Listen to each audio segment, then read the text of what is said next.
Semakin cepat arah pergerakan pasar, para investor tentu harus menentukan langkah yang diambil. Salah satunya adalah merumuskan dulu alokasi aset strategisnya biar punya dasar untuk pengambilan keputusan investasi. Jadi, sebenarnya gimana sih cara mengalokasikan aset kamu ini? Halo semua, saya Ryan Filbert. Balik lagi di Overheard Stocks Nanovest. Di episode kali ini, kita akan bahas seputar bagaimana sih caranya mengalokasikan aset. Alokasi aset merupakan teknik investasi portofolio yang bertujuan untuk menyeimbangkan risiko dan menciptakan diversifikasi dengan membagi aset. Misalnya, investor tradisional berpendapat kalau portofolio 60-40 adalah hal yang wajar, di mana kamu menempatkan 60% portofolio pada saham dan 40% pada obligasi.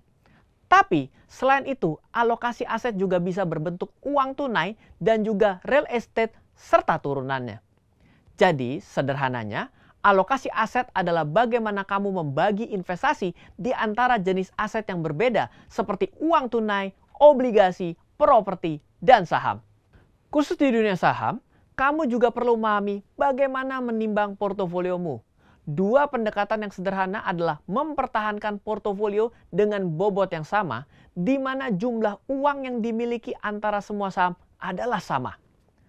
Tapi bisa juga ditimbang berdasarkan kapitalisasi pasar, di mana kamu beli lebih banyak saham dengan nilai kapitalisasi besar, dan beli lebih sedikit saham dengan nilai kapitalisasi yang kecil. Kalau mengacu pada indeks investment, saham dengan nilai kapitalisasi besar akan lebih stabil dibandingkan saham kapitalisasi kecil.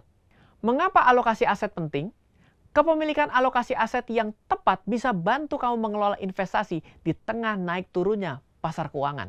Ini dilakukan untuk memberi perlindungan terhadap risiko kerugian besar.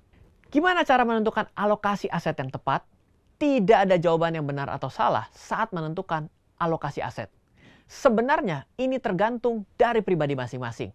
Contohnya aja, toleransi atau berapa banyak kerugian jangka pendek yang bisa kamu tangani. Berapa lama kamu bisa mengalokasikan uang untuk investasi.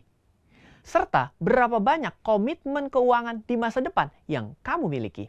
Sederhananya, makin rendah toleransi terhadap risiko dan makin pendek jangka waktu investasi kamu, maka perkecil alokasi aset berisiko seperti saham dan properti. Tapi kalau toleransi risiko kamu tinggi dan kamu punya jangka waktu investasi panjang, tentu sangat disarankan untuk berinvestasi di saham dan properti. Bagaimana usia turut berperan? Dalam menentukan alokasi aset, usia juga sangat berpengaruh. Makin tua usia kamu, alokasi aset secara bertahap harus berubah ke arah yang lebih konservatif atau lebih aman, seperti obligasi dan uang tunai. Apalagi kalau kamu nanti mencapai usia pensiun. Penting bagi kamu punya aset yang menghasilkan untuk mengganti hilangnya pendapatan yang sebelumnya rutin diterima.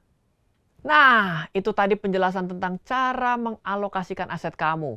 Kalau kamu mau tahu info lebih lanjut seputar saham, yuk langsung aja cek video lainnya di kategori Overheard Stocks. Dan kalau kalian baru di sini, jangan lupa juga untuk subscribe, tekan tombol like, share, dan komen di bawah. Kira-kira video apa lagi yang harus kita bahas ya? Sampai jumpa lagi di video berikutnya. Nanovest, grow your wealth your own way.